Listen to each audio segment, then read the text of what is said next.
Hello friend, welcome to my YouTube channel. अभी हम पर्यावरण अध्ययन का क्वेश्चन डिस्कशन करने जा रहा हूँ। इससे पहले भी हमने कई पर्यावरण अध्ययन पर वीडियो बनाए हैं। अगर आप देखना चाहते हैं तो मेरे यूट्यूब चैनल में जाकर प्लेलिस्ट में जाके पर्यावरण अध्ययन के सेक्शन में जाके देख सकते हैं। क्वेश्चन पे चलते हैं। 121 क्वेश्चन है, पीएच का मान 7 के शुद्ध प्राकृतिक जल को कहते हैं। तो क्या कह रहा है कि कोई भी वाटर जो है शुद्ध जल है, उसका पीएच का मान 7 है, तो वो जल क्या होगा? तो वो 7 जिसका वैल्यू पीएच होता है वो उदासीन होता है, तो आंसर हो जाएगा उदासीन। आप और समझिए, जैसे कि पीएच का मान 7 से कम होगा तो उसको अम्लीय कहते हैं, 7 से कम होगा तो अम्लीय।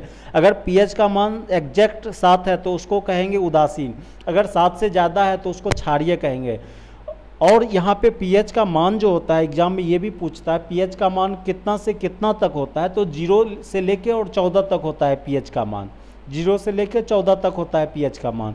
7 से कम है तो अम्लीय, 7 से ज़्यादा क्षारीय और 7 है तो उदासीन हो जाएगा।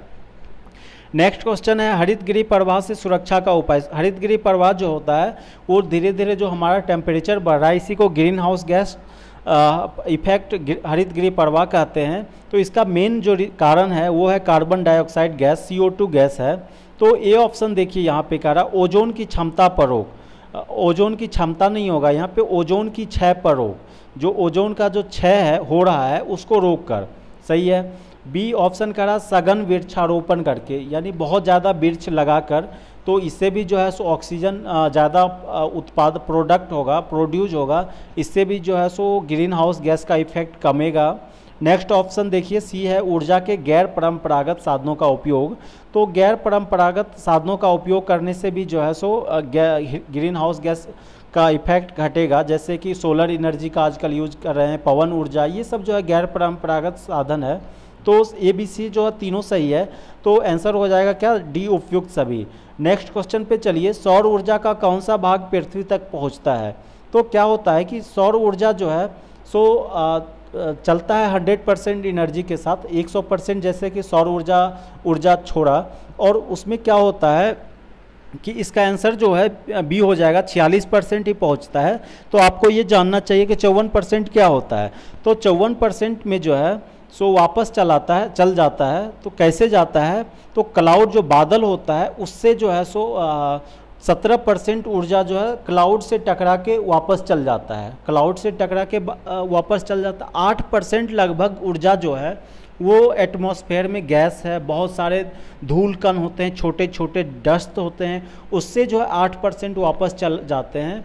और भी जो है सो एटमॉस्फेयर एब्जॉर्ब भी बहुत सारे कर लेते हैं, 24% लगभग एब्जॉर्ब कर लेते हैं, और 52% धरती तक पहुंचते हैं। और धरती भी क्या करता है कि 6% वापस कर देता है, यानी रिफ्लेक्ट कर देता है। तो कितना बचा? 52 में से 6 घट गया, 46% बचा।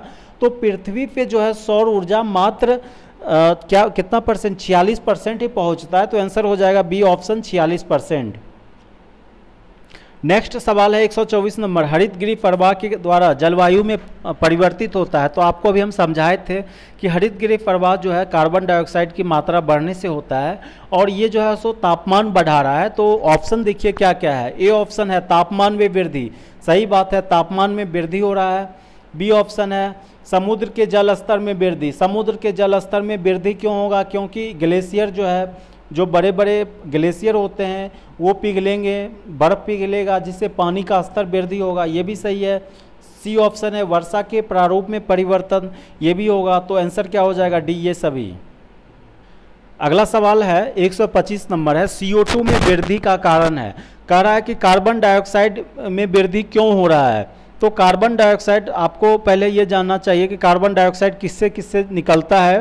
तो कोई भी चीज़ जलाइएगा तो उससे कार्बन डाइऑक्साइड सबसे ज़्यादा निकलता है। और यहाँ पे ये जो दिया है सीवेज से, सीवेज क्या होता है आपको पता है? सीवेज जो है नाला होता है, बड़े बड़े शहरों में नाला बनाया जाता है। तो नाले से जो है सो बहुत सारे गैस निकलते हैं, नाला से सबसे ज़्यादा गैस मेथेन निकलता है। एग्जाम में ये भी पूछ सकता है सीवेज से सबसे ज़्यादा कौन सा गैस निकलता है? मेथेन।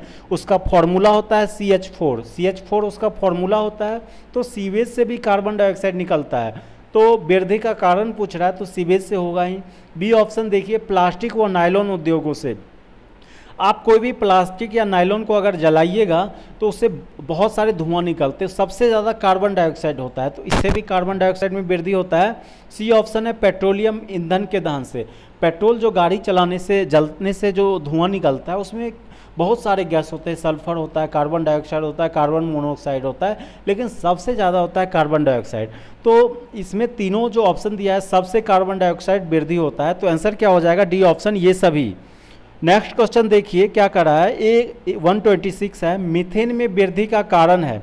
मीथेन में वृद्धि का कारण है, मीथेन का फॉर्मूला क्या होता है, मीथेन का CH4 इसका फॉर्मूला होता है। और आपको भी हम इससे पहले बताए थे कि मीथेन जो है सो कोई भी चीज़ सीवेज से निकलता है। सीवेज क्या नाला होता है, गंदा सड़ा हुआ जो घर से गंदगी निकलता है वो सब होता है। तो मीथेन जो है सो हमेशा सड़ने गलने से पैदा होता है। तो ए ऑप्शन दिया सीमेंट उद्योग से, गलत है, सीमेंट से उद्योग से मीथेन प्रोडक्ट नहीं होता है। बी ऑप्शन दिया जलमल के सड़ने से।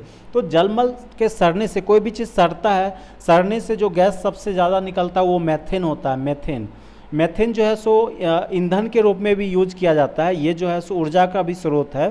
जैसे आप सुनते होइएगा कि कूड़ा कचरा से बिजली का बनाने का बिजली प्लांट जो है गैस प्लांट का यूज मतलब बनाया जाएगा, तो इससे जो है सो गैस प्लांट भी बनाया जा सकता है। तो जलमल के सड़ने से मीथेन प्रोडक्ट होता है। नेक्स्ट क्वेश्चन है CFC के में वृद्धि का कारण है। CFC का फुल फॉर्म क्या होता है, क्लोरोफ्लोरोकार्बन। CFC क्लोरोफ्लोरोकार्बन में वृद्धि का कारण है। क्लोरोफ्लोरोकार्बन का जो है वृद्धि का मेन कारण है वो है रेफ्रिजरेटर, फ्रिज, ये सब जो है सो क्लोरोफ्लोरोकार्बन का वृद्धि का मेन कारण होता है। तो यहाँ पे ऑप्शन दिया है शीत गृह व रेफ्रिजरेटरों से, तो आंसर क्या हो जाएगा, सी ऑप्शन सही है। नेक्स्ट क्वेश्चन देखिए 128 है, हरित गृह गैस किसे कहते हैं। तो हरित गृह गैस जो है सो ग्रीन हाउस गैस किसे कहते हैं, तो इसका मेन रूप से कार्बन डाइऑक्साइड को कहते हैं, लेकिन क्लोरोफ्लोरोकार्बन और मीथेन भी योगदान देता है। सबसे ज़्यादा योगदान ग्रीन हाउस गैस का जो है हरित गृह प्रवाह का होता है कार्बन डाइऑक्साइड, और उसके बाद क्लोरोफ्लोरोकार्बन, सबसे कम मीथेन का होता है। तो हरित गृह गैस पूछ रहा कौन कौन है, तो ये तीनों है, आप याद रखिएगा, कार्बन डाइऑक्साइड भी है, CFC क्लोरोफ्लोरोकार्बन भी है और मीथेन भी है। मीथेन बहुत कम मात्रा में प्रभाव करता है, लेकिन ये भी जो है हरित गृह प्रभाव ग्रीन हाउस गैस है।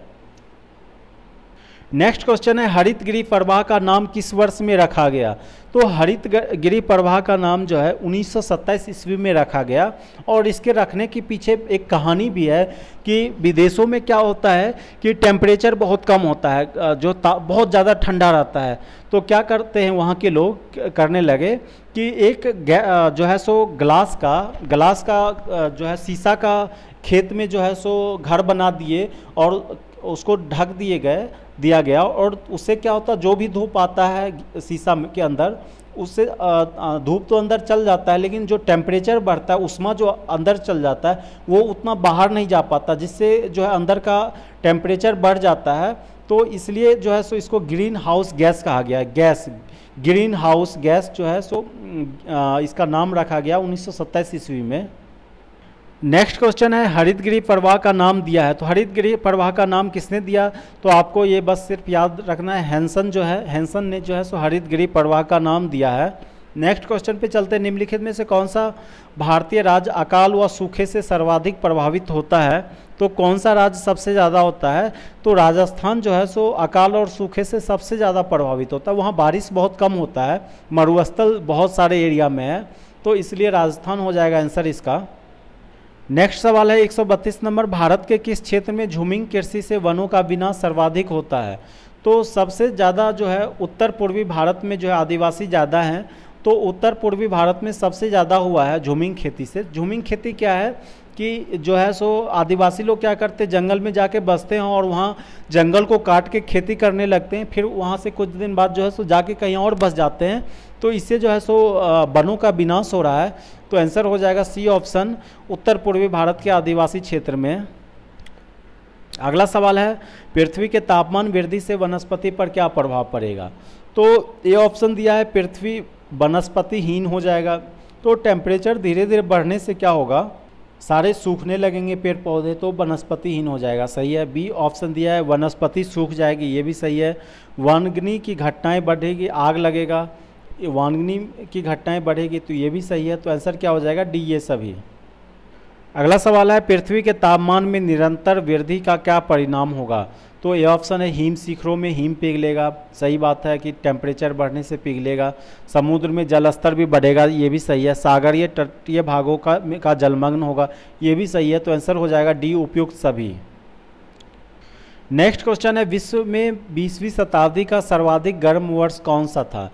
तो सर्वाधिक गर्म वर्ष जो है 1998 ईस्वी था। ये सिर्फ आपको सिंपली याद रखना है। 1998 जो है सबसे गर्म वर्ष 20वीं शताब्दी का था। नेक्स्ट क्वेश्चन है पर्यावरण एवं विकास आयोग की स्थापना की गई। तो ये आपको बस याद रखना है कि पर्यावरण एवं विकास आयोग की स्थापना, डी ऑप्शन जो है 1986 ईस्वी में किया गया था। नेक्स्ट क्वेश्चन देखिए, पर्यावरण अवक्रमण का कारण है। ये ऑप्शन दिया जनसंख्या में वृद्धि, सही है। प्राकृतिक संसाधनों का विवेकहीन प्रयोग, ये भी सही है। औद्योगिकरण, तो ये तीनों सही है। तो डी इसका आंसर हो जाएगा ये सभी।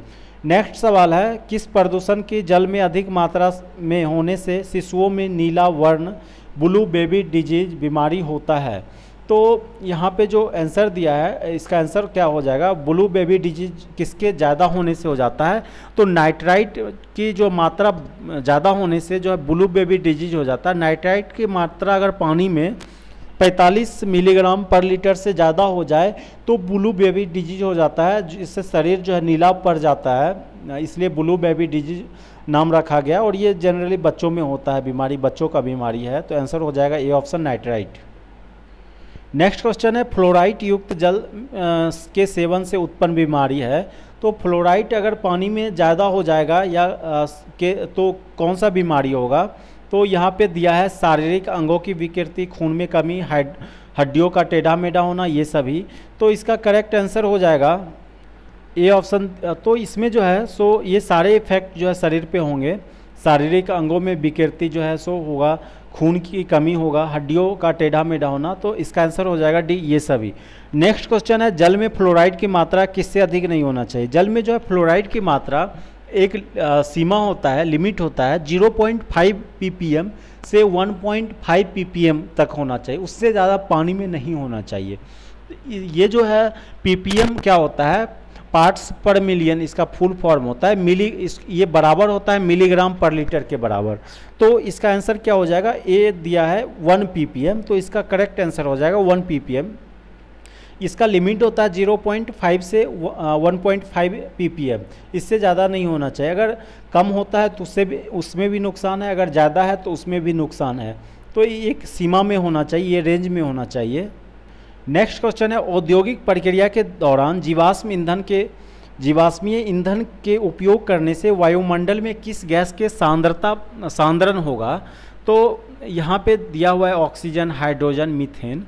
तो औद्योगिक प्रक्रिया में जो है जीवाश्मीय ईंधन के उपयोग से जो है सो कार्बन डाइऑक्साइड का जो है सांद्रता बढ़ेगा, मात्रा बढ़ेगा। तो आंसर हो जाएगा D option carbon dioxide. Next question है तीव्र गति से आने वाला आपदा नहीं है, चक्रवात। चक्रवात तो क्या होता है? तुरंत आ जाता है, सडनली आ जाता है, तो ये तीव्र गति से आता है। बाढ़ भी सडनली आ जाता है। महामारी भी जो है सो सडनली आ जाता है कि महामारी एकाएक फैल जाता है, शुरू होता है और तुरंत फैल जाता है। डी सूखा। सूखा ये नहीं होगा क्योंकि सूखा जो है सो धीरे धीरे होता है, बारिश नहीं होने से सूखा होता है। तो आंसर हो जाएगा डी ऑप्शन सूखा। नेक्स्ट क्वेश्चन है मानवकृत आपदा है। मानव के कारण कौन कौन सा आपदा है? आग का दावनी, बी ऑप्शन है औद्योगिक दुर्घटनाएं, सी ऑप्शन है वन रक्षण, मृदा अपरदन, जलवायु प्रदूषण। ये सारे जो है मानवकृत आपदा है, आर्टिफिशियल है, ह्यूमन के कारण होता है, मानव के कारण होता है। तो आंसर क्या हो जाएगा? डी उपयुक्त सभी। नेक्स्ट सवाल है विघटनकारी प्रदूषक के उदाहरण है।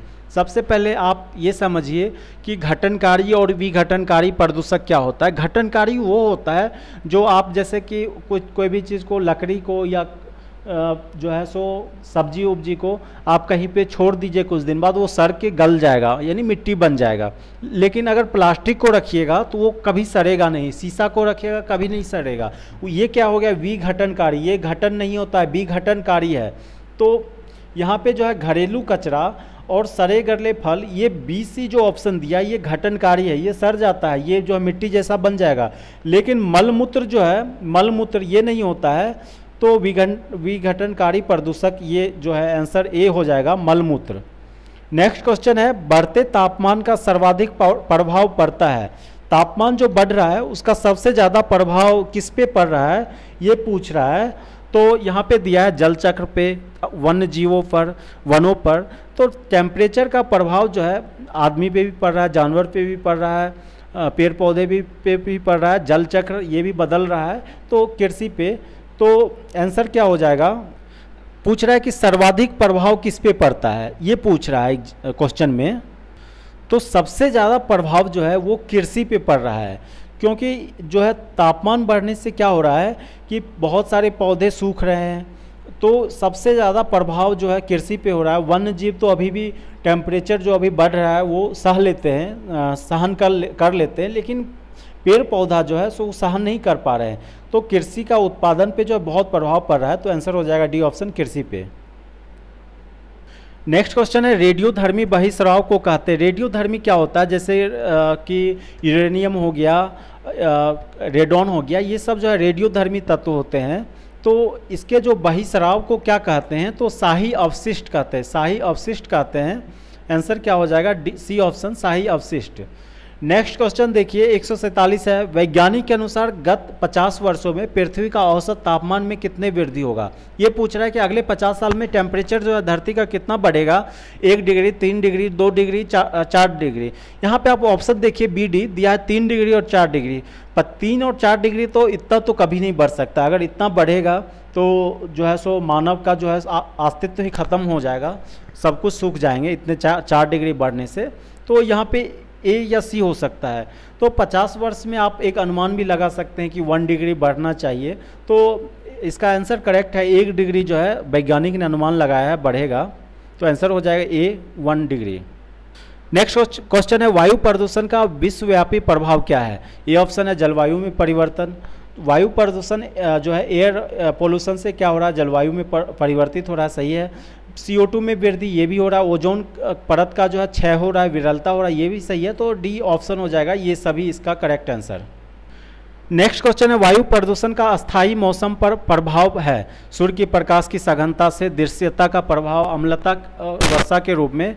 तो वायु प्रदूषण का स्थानीय मौसम पे क्या पड़ता है प्रभाव, दृश्य का प्रभाव। सही है कि वायु प्रदूषण में धूलकण बहुत ज़्यादा बढ़ रहे हैं, इससे जो है दृश्य सही से दिखते नहीं है, तो ये भी सही है। सूर्य प्रकाश की सघनता, इससे भी पड़ रहा है। अम्ल वर्षा के रूप में ये भी हो रहा है, क्योंकि सल्फर डाइऑक्साइड का मात्रा वायु में बढ़ रहा है, इससे अम्ल वर्षा होता है। एग्जाम में ये भी पूछेगा कि अम्ल वर्षा किसके कारण होता है, तो सल्फर डाइऑक्साइड के कारण होता है, या नाइट्रोजन NO2 या SO2 के कारण होता है। तो आंसर हो जाएगा इसका ये सभी।